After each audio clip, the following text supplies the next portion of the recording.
नमस्कार, मैं हूं आपके साथ आयुषी ओझा। 20 मिनट 20 खबर में आपका स्वागत है। इस बुलेटिन में हम आपको प्रदेश से लेकर देश के अलग अलग हिस्सों की खबर दिखाएंगे। साथ ही आपको ये भी बताएंगे कि दुनिया भर में क्या कुछ चल रहा है। तो चलिए शुरू करते हैं 20 मिनट में 20 खबरों का सिलसिला। सबसे पहले खबर अपने प्रदेश राजस्थान की। भरतपुर में कोरोना के मामले लगातार बढ़ते जा रहे हैं, लेकिन फिर भी लोगों की लापरवाही थमने का नाम नहीं ले रही है। और थमे भी कैसे? जनप्रतिनिधि ही जब कोरोना गाइडलाइंस की जमकर धज्जियां उड़ाने लगे तो आम आदमी की कौन बात करे। बयाना विधायक अमर सिंह जाटव का एक वीडियो सोशल मीडिया पर वायरल हो रहा है, जिसमें वो बगैर मास्क के नजर आ रहे हैं और सैकड़ों लोगों की उपस्थिति में स्वागत सम्मान कार्यक्रम में भाग लेने के लिए पहुंचे हैं, जहां ज्यादातर लोग बिना मास्क और सोशल डिस्टेंसिंग की धज्जियां उड़ाते हुए नजर आ रहे हैं। वायरल वीडियो रविवार का बताया जा रहा है। विधानसभा क्षेत्र के गांव पुरा हर हाल में लोगों ने विधायक का स्वागत कार्यक्रम रखा था, जिस कार्यक्रम में विधायक शामिल हुए थे। ऐसे में सवाल खड़े होते हैं कि जब सरकार के ही विधायक कोरोना गाइडलाइंस की धज्जियां उड़ाएंगे तो फिर आम जनता से क्या उम्मीद की जा सकती है। कोरोना के बढ़ते आंकड़े लोगों को डरा रहे हैं। बढ़ते संक्रमण पर लगाम लगाने के लिए राज्य सरकार ने पूरे प्रदेश में वीकेंड कर्फ्यू लगाया है। इसके बावजूद कई लोग अपनी आदत से बाज नहीं आ रहे, जिन्हें सबक बेहद सिखाना जरूरी हो गया है। तस्वीरें बांसवाड़ा की है, जहां बेवजह घूम रहे लोगों पर पुलिस लगातार कार्रवाई कर रही है, उन्हें क्वारंटाइन सेंटर भेज रही है। शहर के अलग अलग जगहों पर कोतवाली पुलिस ने 22 लोगों को पकड़कर उन्हें नया बस स्टैंड स्थित क्वारंटाइन सेंटर भेज दिया। बताते चले, नया बस स्टैंड के निकट स्थित रैन बसेरा क्वारंटाइन सेंटर बनाया गया है। ये लोग शहर में बेवजह घूम रहे थे। पुलिस जब इन लापरवाह लोगों को क्वारंटाइन सेंटर लाई तो कुछ लोग पुलिस वालों के सामने हाथ जोड़ने लगे और कुछ पैर छूकर माफी मांगने लगे। बिना वजह से सड़कों पर घूमते हुए करीब 22 लोगों को अभी संस्थागत क्वारंटाइन कराया गया है। तो बार बार समझाइश के बावजूद भी ये लोग आज वीकेंड कर्फ्यू का उल्लंघन कर रहे थे और बिना वजह बिना मास्क लगाए इधर उधर सड़कों पर बिना कारण से घूम रहे हुए पाए गए। तो इनको संस्थागत क्वारंटाइन कराया गया। इसमें अग्रिम कार्रवाई एसडीएम साहब और उनके द्वारा की जाएगी। पर्यावरण का रखे ध्यान तभी बनेगा देश महान, और वृक्ष है इस पर्यावरण के आभूषण, इनसे होता दूर प्रदूषण।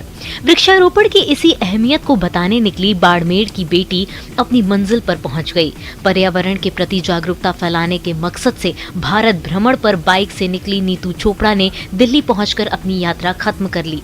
दिल्ली में केंद्रीय कैबिनेट और जल मंत्री गजेंद्र सिंह शेखावत समापन कार्यक्रम में मौजूद रहे। नीतू ने बताया कि 12 जनवरी युवा दिवस पर यात्रा खत्म होनी थी, लेकिन एक्सीडेंट में बाइक खराब होने की वजह से 2 दिन की देर हो गई। नीतू ने 20,000 से ज्यादा किलोमीटर फॉर यूथ युवा जागेगा तभी तो देश बचेगा की थीम को लेकर यात्रा की है। इस दौरान शेखावत ने कहा कि ये बेटी प्रधानमंत्री की संकल्पना सशक्त युवा और महिला सशक्तिकरण का बेमिसाल उदाहरण है। नीतू राजस्थान के बाड़मेर की रहने वाली है। क्योंकि कुछ भी करना है तो युवाओं को जगाना जरूरी है और वही देश के आने वाले भावी कर्णधार हैं। तो प्रकृति जल है तो कल है, प्रकृति है तो हम है का संदेश हमने जा के हर स्टेट में दिया। हर स्टेट में जाके यूनिवर्सिटी के स्टूडेंट्स के साथ में, क्लब्स के साथ, युवा ग्रुप के साथ में इंटरेक्शन किया। और अब देख लेते हैं कुछ दूसरे राज्यों की खबरें।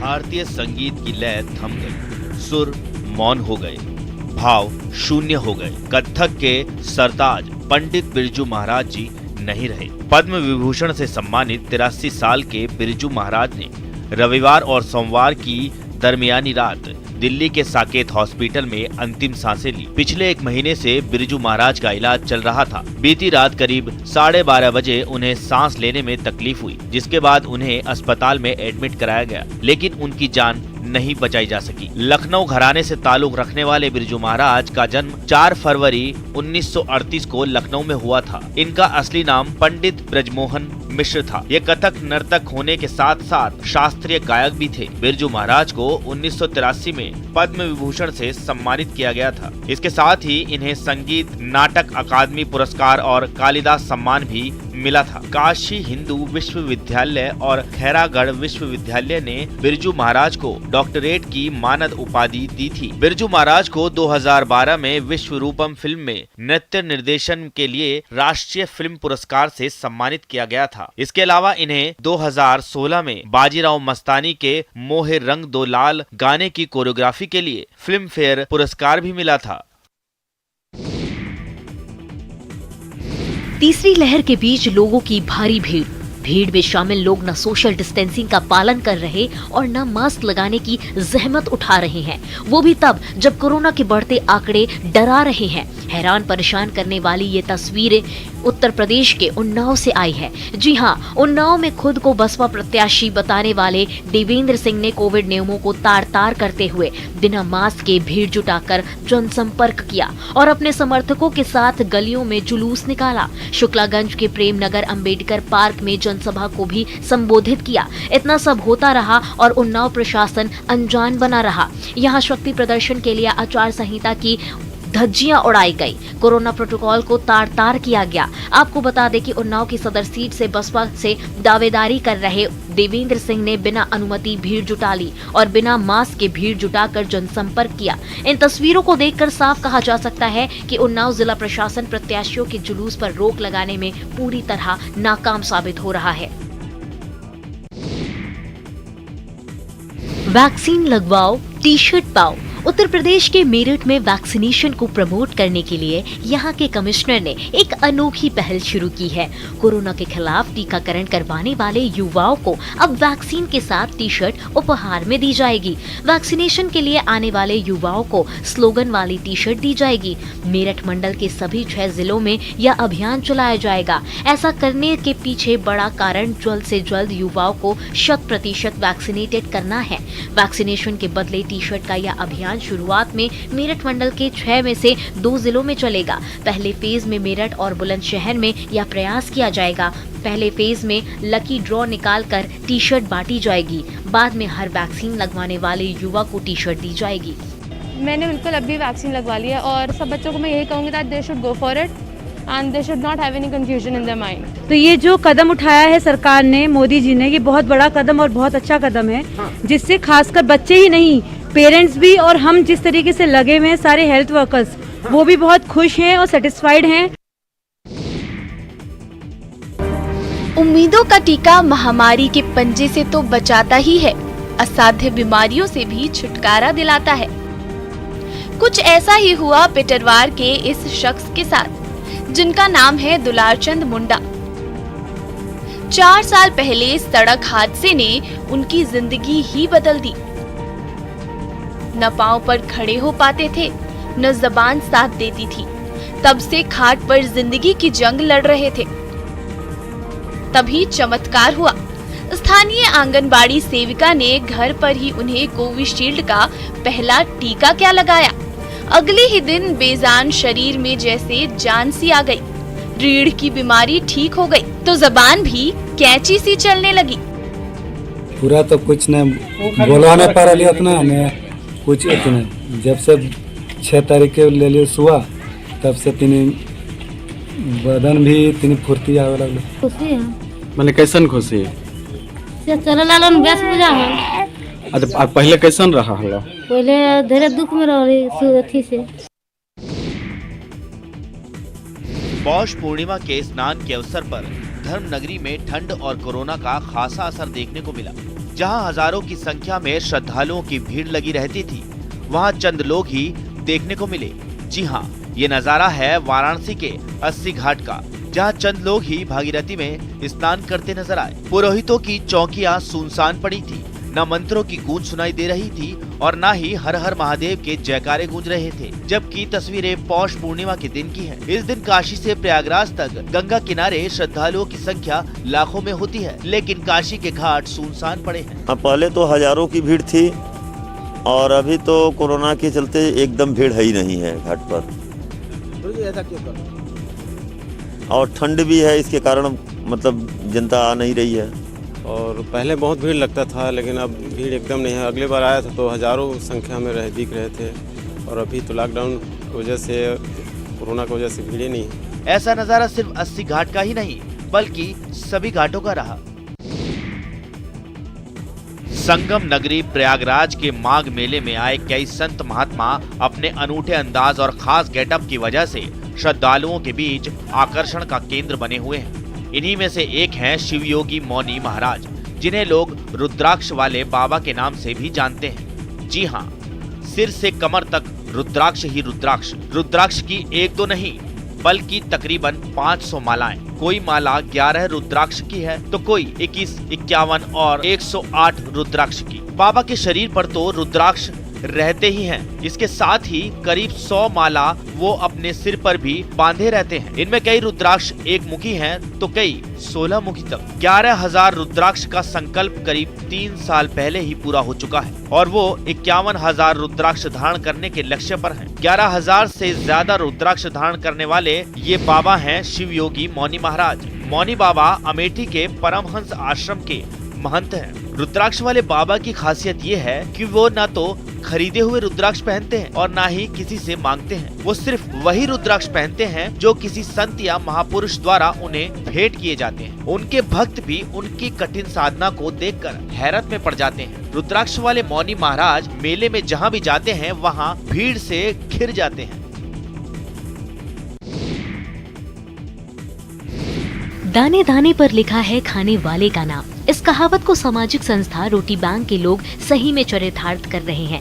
हर दिन 100 से अधिक जरूरतमंदों को भोजन देकर मानवता की अनूठी मिसाल पेश कर रहे हैं।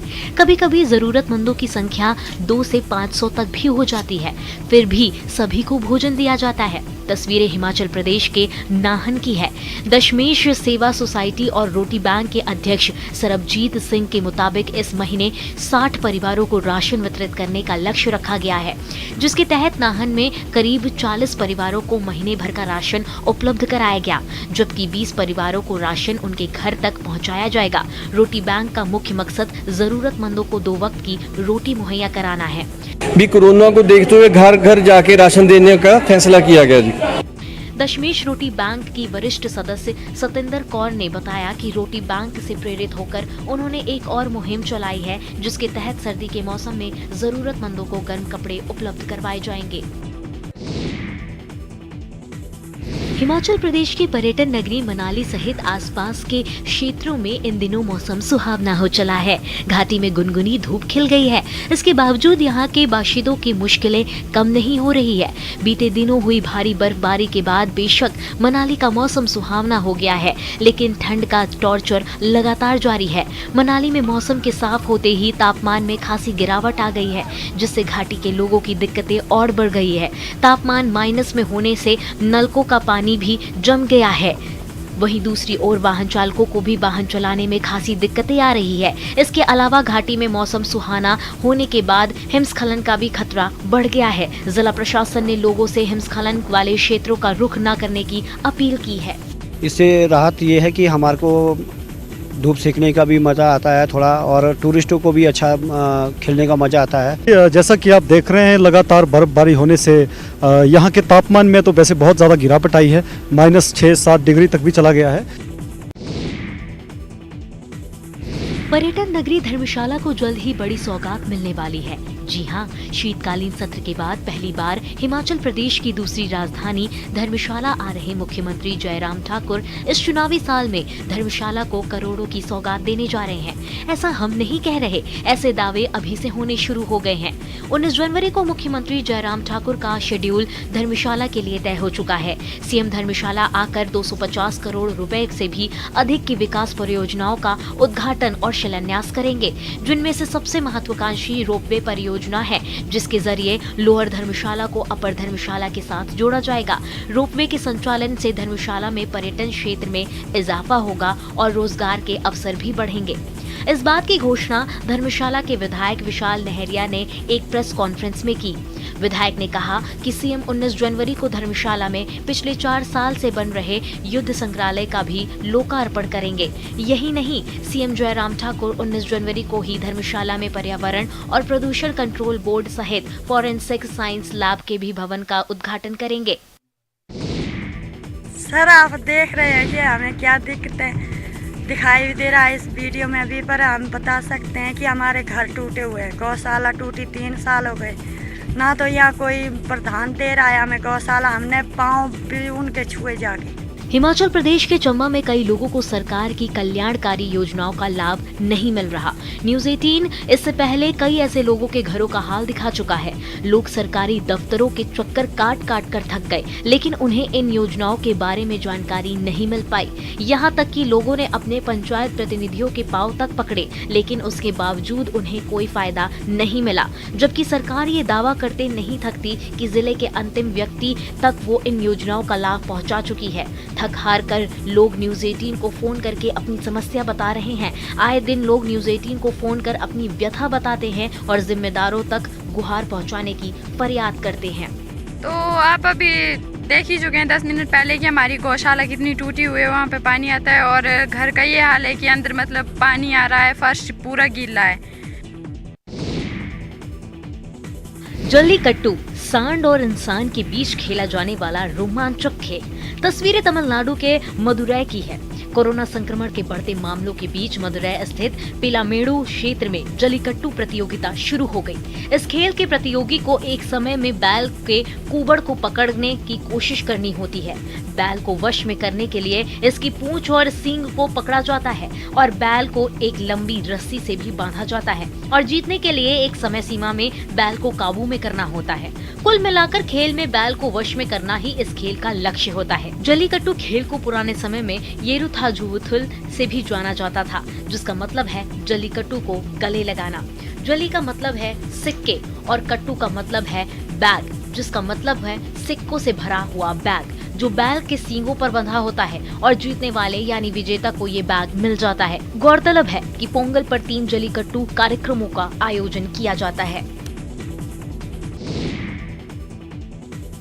INS खुखरी युद्धपोत विशाखापट्टनम से दीप पहुंच गया है। दीप कलेक्टर सलोनी राय ने बताया कि 26 जनवरी को इसे दीप प्रशासन को देने की प्रक्रिया की जाएगी। इसे डिस्प्ले पर रखा जाएगा और लोगों के लिए भी इसमें सारी सुविधाएं दी जाएगी कि लोग भी इसे अंदर से देख पाए। गौरतलब है कि INS खुखरी देश की 32 साल की शानदार सेवा के बाद पिछले महीने सेवा मुक्त हुआ था। यह स्वदेशी निर्मित मिसाइल कॉर्वेट में से पहला जहाज था। बता दें कि कॉर्वेट एक छोटा युद्धपोत होता है। यह परंपरागत रूप से पोत की सबसे छोटी क्लास है। एक कॉर्वेट का इस्तेमाल तटीय गश्ती जहाज, मिसाइल नाव और तेज हमले वाले जहाज के रूप में किया जाता है। कॉर्वेट 23 अगस्त 1989 को मझगांव डॉक शिप बिल्डर्स द्वारा बनाया गया था और इसे पश्चिमी बेड़े का हिस्सा होने का गौरव प्राप्त था।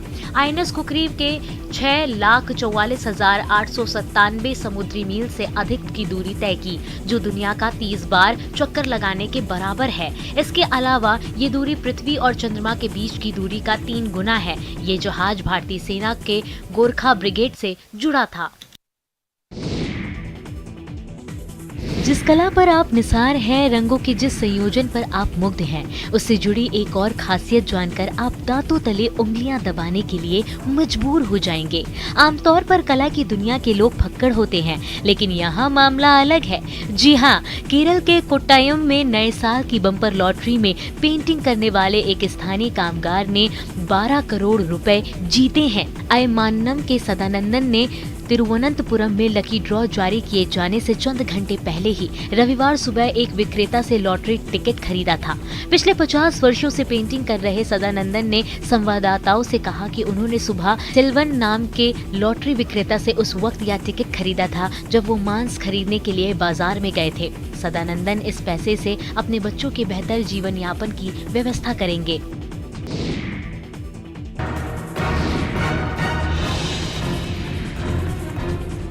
चूल्हे पर चढ़ते ही चावल के सफेद दाने पककर लिबलिबे हो गए। हाथों से छुआ तो चिपटे होने लगे। थोड़ा और दबाया तो उन दानों का कचूमर ही निकल। देश में 24 घंटे में